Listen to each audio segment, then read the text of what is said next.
buyers based abroad. Payments, no? Asa mo bayad, asa mo remit, mag-bank to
bank.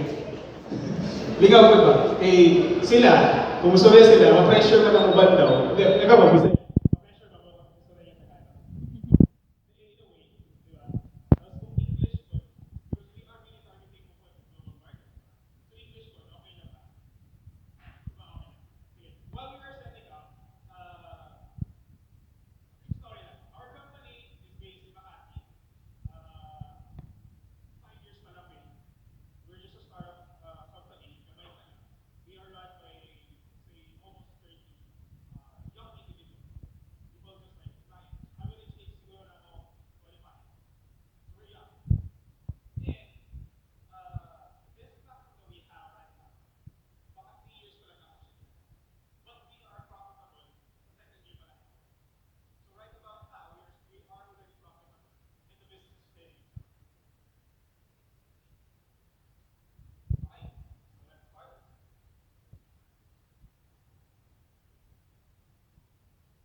for bank financing for the units.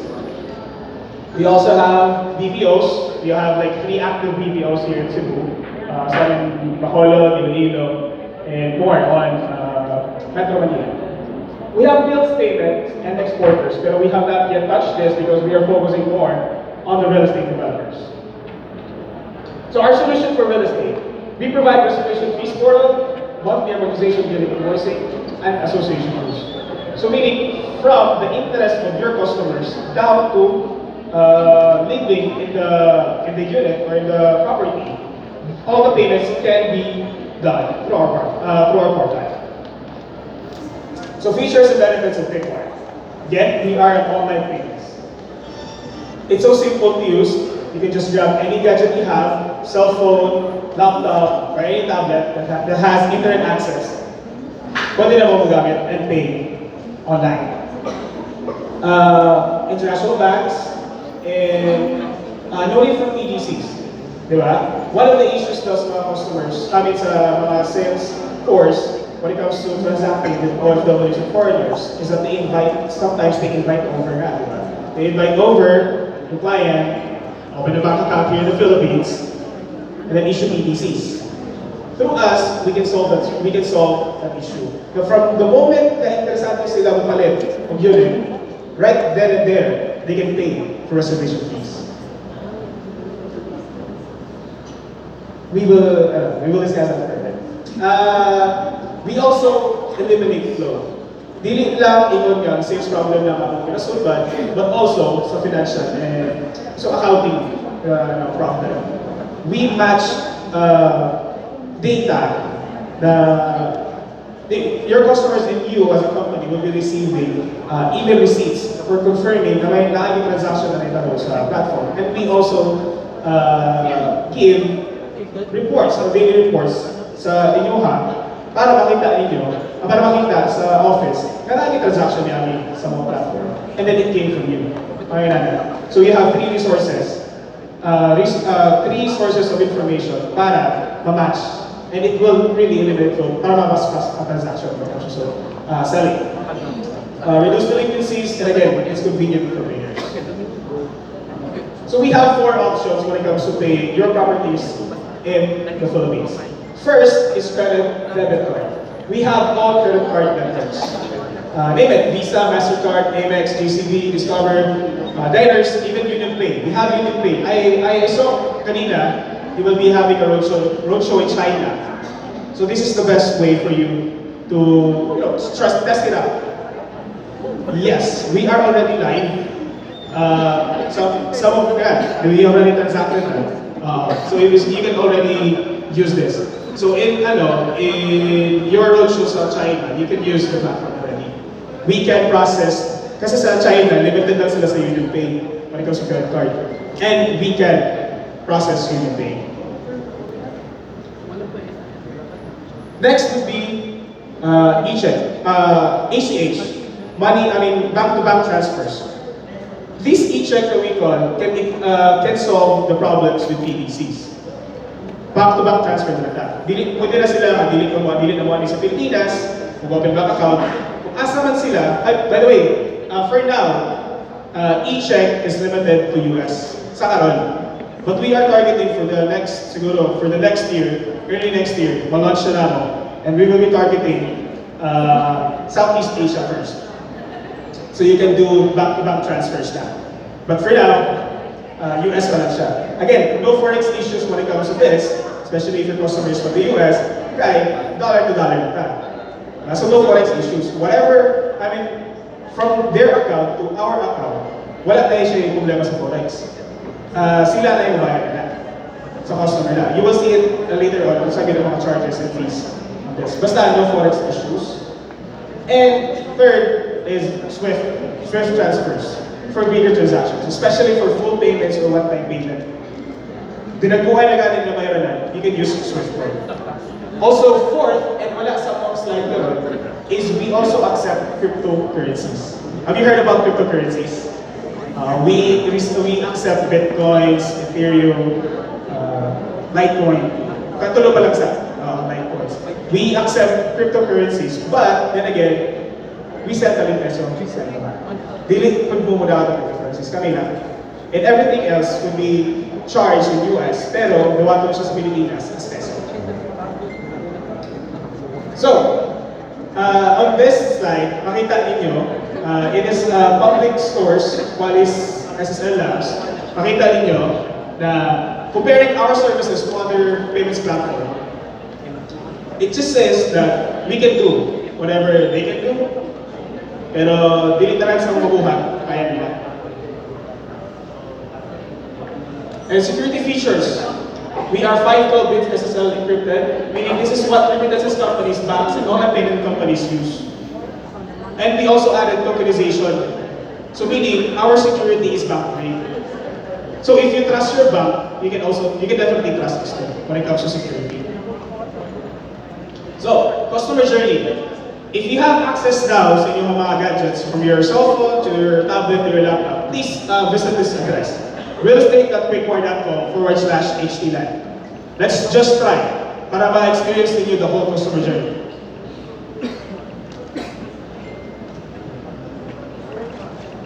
So, let's say in a scenario, simple scenario lang. You have a roadshow.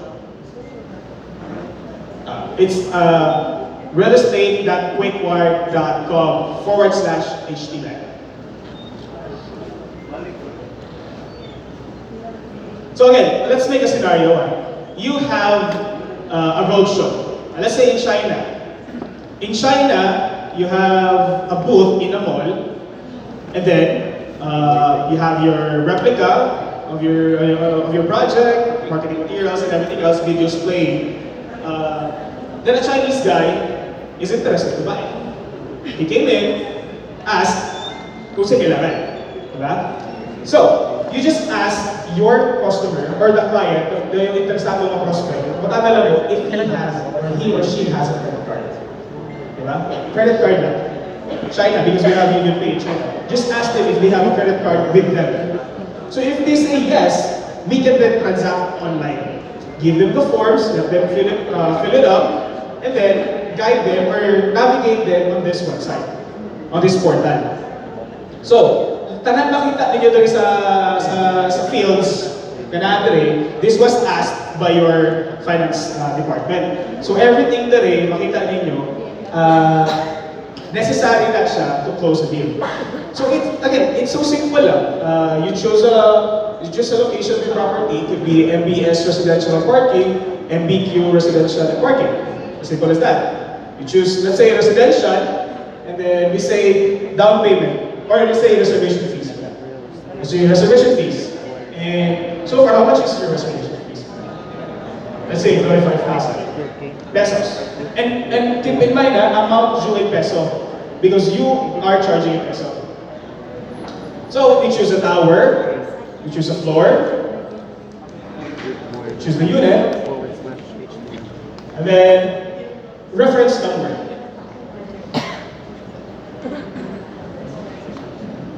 Yes. I think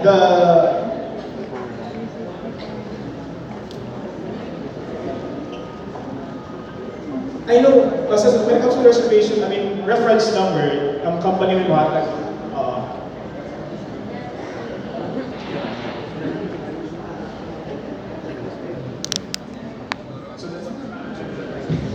So it's generic siya, ang DANI 2018 reference number. Yes, for reservation fee. For the reservation fee, you can use the generic reference code ng DANI 2018. Okay. So, DANI 2018, put the name, and ang phone number, sometimes we disregard phone numbers. Hindi ka naman siya, hindi ka tagaan ng importansya because sometimes, even if you are, let's say, sa China, you had your roadshow, pero wala na yung US citizen na gusto mo palit. Diba? Sometimes they use prepaid cards. So, kung mahawa na sila sa sakante, sometimes ilabay na nila. So, we really want the email address. Mas importante sa mga email address because again, we are an online payment. So, it's much easier for us to communicate kung email ang ginagamit. So, phone number, we just input phone number, email, and then, no, just a simple note lang na makita sa accounting department kung unsa naman yun na sa unsa na yung payments, so basta na yung payments para sa. Sorry.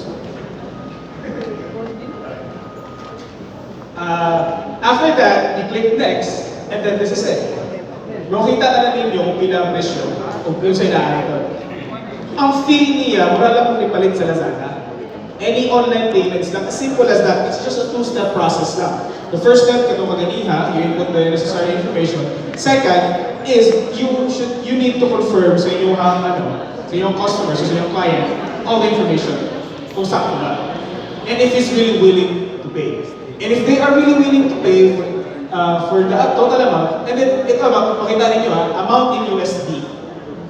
Our acquiring bank is in the US. So every amount na bisan asa sila in the world will be converted into US dollar. So when it will be converted into US dollar, we follow our own Forex. That's why wala kami problema when it comes to Forex. And then we added our convenience fee. So meaning, whatever you see, there is a taas as a, let's say, as a price na gibumat ninyo sa inyong client, muna dito siya, supposedly, ay bayaran sa the rate, for HT line. No more, no less. Let's say 25,000 man. So 25,000 na yun, namanawan ni HT line. No more, no less. But also, si customer will be paying for the convenience fee and also the conversion of peso to US dollar. Or any currency na lang. Any currency like sa Japan, sa China, it will be converted into US. So, one of the we don't really highly recommend using a local issued card sa Pilipinas because it's going to be converted into US dollar. So it doesn't make sense kayo sa inyong customer na gumayad siya ang unit na sa Pilipinas, nagamit siya ang local issued na credit card, pero i-charge siya ang international fees. Diba? So dili kayo. Dili siya, doesn't make sense sila ha. So we can process, and if with the consent of your client, kung ginahan siya gamit, kung mabayad, so willing siya mabayad, okay lang, we can process that. But we don't really recommend, it doesn't make sense sila ha, na international fees lang bayaran. May na siya. So, verify lang mo, total amount, kung okay na si client, you'll just input the credit card details, and then click pay.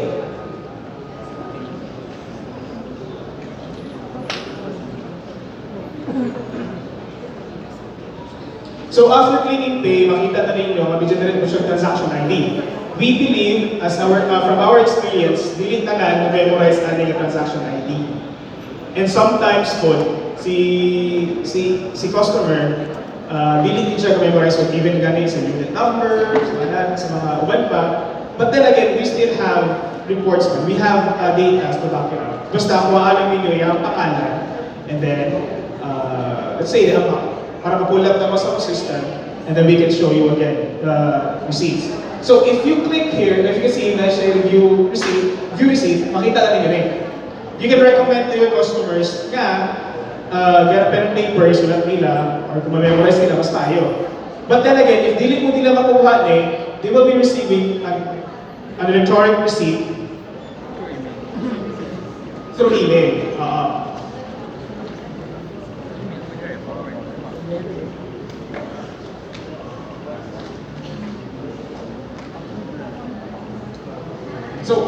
So ayun na lang siya. After real time, when you made a transaction in this platform, real time madawat sa customer a receipt. Whatever the information mo ito kanina, madawat nila. Also sa accounting department or whoever is holding it, makadawat po real time. They will be receiving this kind of email receipt, an online receipt. So same like hapon, they have the MBS residential sa taas, built to pangalan, email, and then the account. So it's not really necessary para sila memorize nila any transaction reference ID, so mga basta we have this. Pwede na nila makakita. And well, that's it. Inala lang ka-simple. two-step when it comes to paying your property here in the Philippines.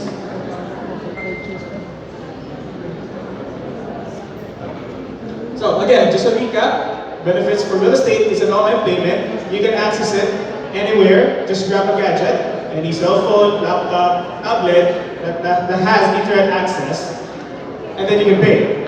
International banking facilities, wala problema when it comes to credit card. All major credit card networks, we can process that. No forex issues. Strict for larger transactions, especially for full payments and one-time payment. Secure payments, bank grade. Eliminate float and solves a sales problem issue. So that's it. Any questions? Yes, sir. Yes, it is. Again, China is, when it comes to credit cards, China is only using UnionPay. Wala na sila MasterCard Visa. So, firewall,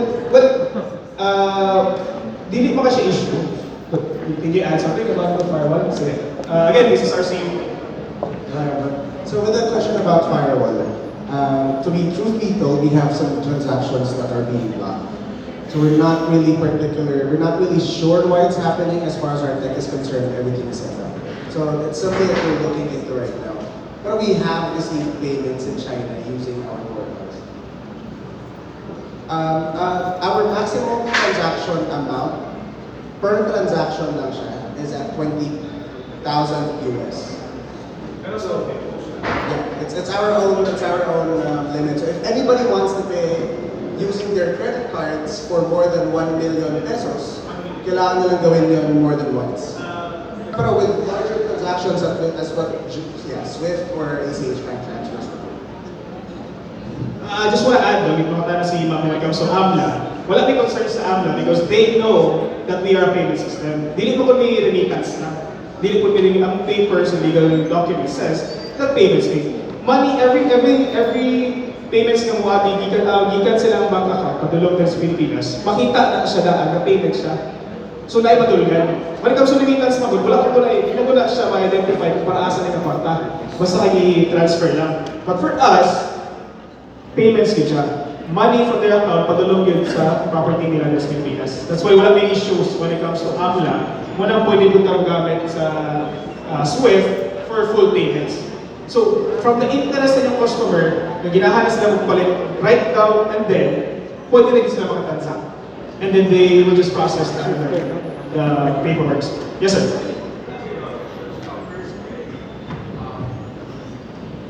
Another big questions. First, when my client tried the big wire, an error siya. So, what are the possibilities and an error siya? And second, is the convenience fee fixed or it depends on the amount? Okay, so when I we have ang client or charge siya. Ayun sir, for payment issues, it's a number of different things. Most likely it's an issue with the card use. Usually kasi whenever somebody makes a payment, we need to ask the card issuer the exact amount no input. So card issuer would have to say either yes or no before the payment proceeds. Usually as far as my experience is concerned, hindi na-allow ng card issuer. For whatever reason, hindi nila ina-allow. Pero if ever na nagkaroon kayo ng error sa page, error whatever, you can send us a screenshot because we can check it if there's anything wrong with our portal. As far as the fees are concerned, it's the same tiered fee structure with Western Union.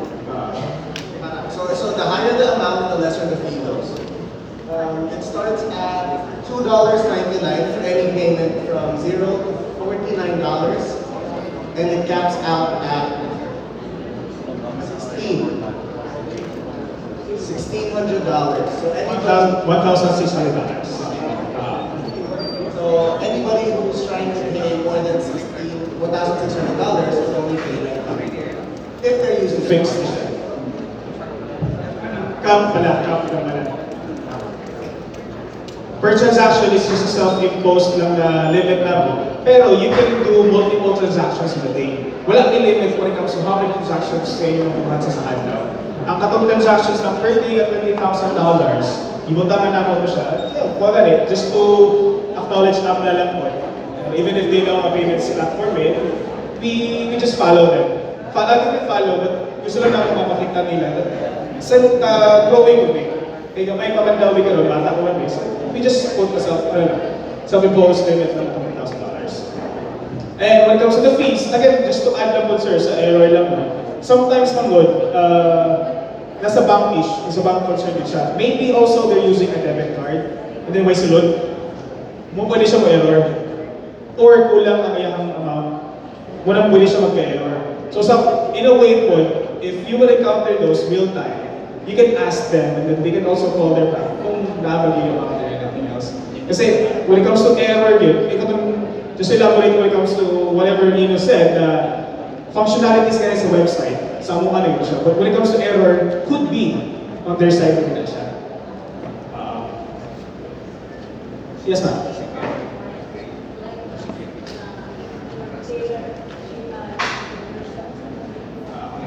Tier fee.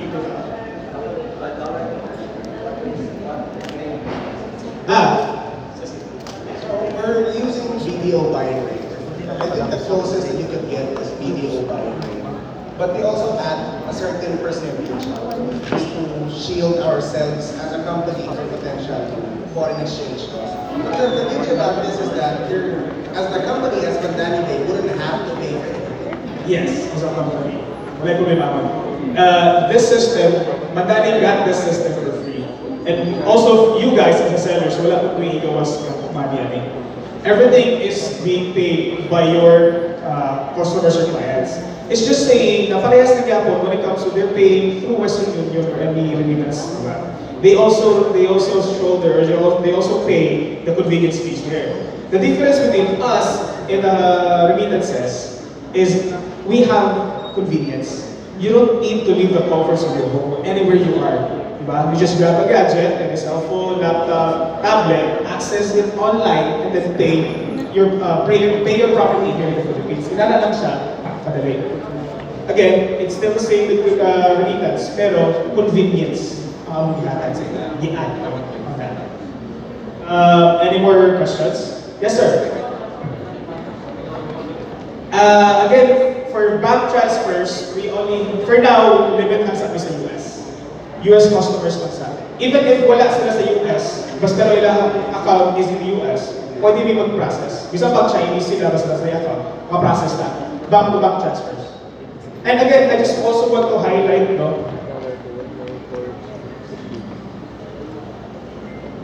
ang settlement po na mo, Ana, is this, 4 to 5 business days. When it comes to credit card and also bank-to-bank transfers. 4 to 5 business days. So basin ma-shock ang inyong, this is for 4 to 5 business days for monthly amortizations, down payments, diba? Monthly payments. But for reservation fees, next banking day dahil siya makuha. Because I heard parang 2 days lang, diba? For reservation fees, dapat nakahatang na forms and payments. So that's why we focus on it na next banking day, nagawag na yun sa office. So mga process na tumuo another game. But for the monthly amortization, it is 4 to 5 business days. So just to let your customers be aware na 4 to 5 business days pa.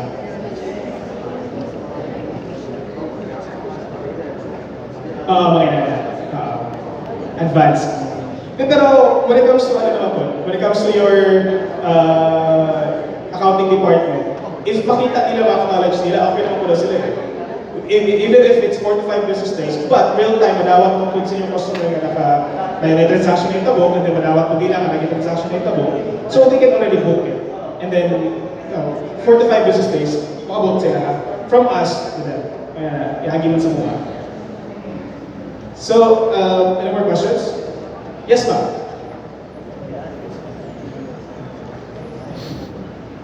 Regarding credit card hacking, okay ba na siya? Kind of quick wire. Kay mostly, di ba, we want to purchase through credit card and online purchase. Yeah.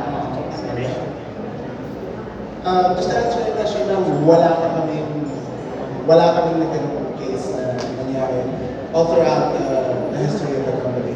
And just to add on what Junji said, we're using battery securities. So kahit ma-hack yung sa amin, yung mismo system namin, yung portal namin, they would also have to hack the systems of our clients. Yes. Before they could even see the card details and whatever. Ultimo kami hindi namin makikita yun. Because of the tokenization security that we have, and also the 512-bit SSL, scrambled when it comes to back-end niya. Hackers, makahack sila. Let's say makahack sila, makasunod sa system. Pero wala sila makuha useful information dito sa mga. And especially, dili ko sila alam ba, credit card information, so tokenized na ko na siya. Asterisk, wala din sila makuha sa information. And dili ko sila cash or anything else. Because we don't handle that. And bangko na siya. Kaya tapos bangko na lang yung handle. We already backgrade. Security na mo backgrade. Kapag sila makuha, wala din sila concern. Wala din sila makuha sa mga may sa hackers. So, really siya friends. But, we still focus on the security. Kung nag-ibutan niya, wala mo siya backgrade sa security. Even if wala sila makuha sa mga information. Any more questions? Yes, sir.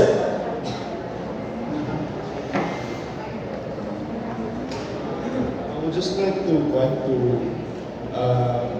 give an experience with my client. Because she tried to use the platform by paying his first monthly payment, and then she tried to pay it on a specific monthly payment level. But what appears is like 100 pesos. Mostly, what would be the error? Because we have emailed her. Hindi sa amount eh. Basit sa amount, sa fields. Yeah. Basit sa amount, hindi ba ako? Kasi nagdadaya ko. Supposedly, sila dito yung solution sa kasi kailangan ko siya amount.